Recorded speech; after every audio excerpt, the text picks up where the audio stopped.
Halo guys, Theo di sini. Selamat datang di channel YouTube saya.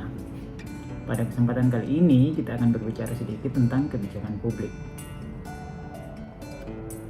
Dalam bukunya yang berjudul Selling America's Culture to the World, Nancy Snow, seorang profesor filsafat di Oklahoma University, pernah mengatakan bahwa democracy cannot function or survive without a sufficient medium by which citizens remain informed and engage in public policy debate.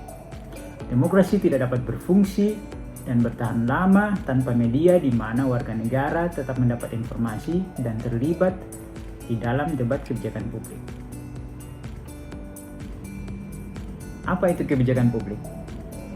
Ada banyak sekali definisi yang dikemukakan oleh banyak ahli, akan tetapi secara umum kita dapat mendefinisikan kebijakan publik sebagai serangkaian keputusan atau tindakan yang ditetapkan oleh pemerintah atau pejabat berwenang beserta petunjuk-petunjuk pelaksanaannya untuk memecahkan suatu masalah atau mencapai tujuan tertentu demi kepentingan masyarakat.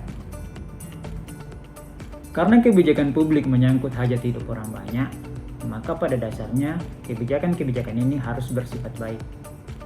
Untuk itu, dalam prosesnya, kebijakan publik seyogianya melalui tahapan-tahapan tertentu, atau yang lazim disebut sebagai siklus kebijakan publik. Ada banyak pandangan yang berbeda mengenai tahapan-tahapan dalam siklus kebijakan publik. Akan tetapi secara umum kita dapat membaginya menjadi 4 tahap, yaitu yang pertama disebut formulasi, yang kedua disebut implementasi, yang ketiga disebut monitoring, dan yang keempat disebut evaluasi. Keempat tahap ini akan kita bahas lebih lanjut. Siklus kebijakan publik diawali dengan tahap formulasi. Tahap ini dimulai dengan agenda setting atau identifikasi masalah oleh aktor-aktor kebijakan publik.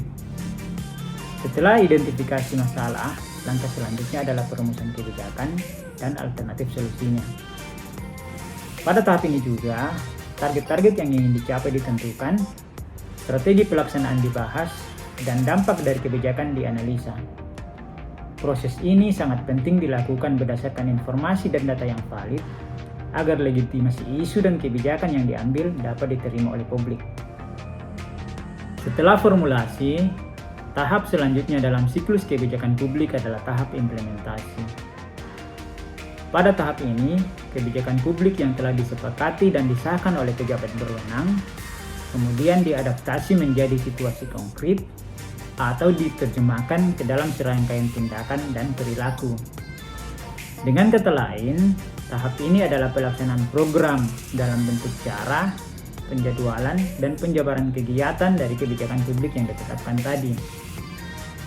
Tanpa kegiatan implementasi, kebijakan publik yang dirumuskan adalah sia-sia, karena tahapan inilah yang akan menjadi tolak ukur keberhasilan suatu kebijakan publik. Tahap selanjutnya dalam siklus kebijakan publik adalah monitoring. Tahap ini adalah aktivitas pemantauan dan pengawasan terhadap implementasi kebijakan. Tujuannya adalah untuk melihat kesesuaian antara penerapan dengan tujuan awal, serta melihat sejauh mana dampak suatu kebijakan. Menurut William Dunn, monitoring mempunyai 4 tujuan, yaitu yang pertama adalah compliance, untuk melihat sejauh mana kepatuhan implementer terhadap standar dan prosedur yang ditetapkan. Tujuan yang kedua adalah auditing, untuk melihat sejauh mana sumber daya dan pelayanan sampai kepada kelompok masyarakat yang menjadi target sasaran. Tujuan yang ketiga adalah accounting, untuk menghasilkan informasi atau mengkalkulasi sejauh mana perubahan sosial dan ekonomi sebagai dampak suatu kebijakan. Tujuan yang keempat atau yang terakhir adalah explanation.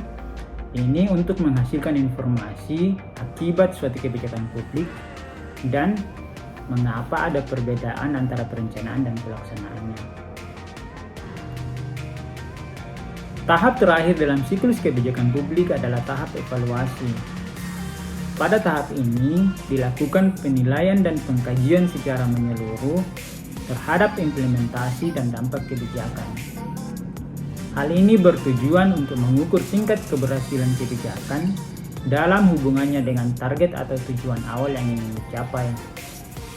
Hal ini berarti bahwa evaluasi tidak hanya dilakukan pada tahap akhir saja, akan tetapi mencakup seluruh siklus, mulai dari tahap formulasi, implementasi, dan monitoring. Well, demikian tadi sekilas gambaran mengenai apa dan bagaimana siklus suatu kebijakan publik. Semoga video ini bermanfaat dan sampai jumpa di video berikutnya. Bye!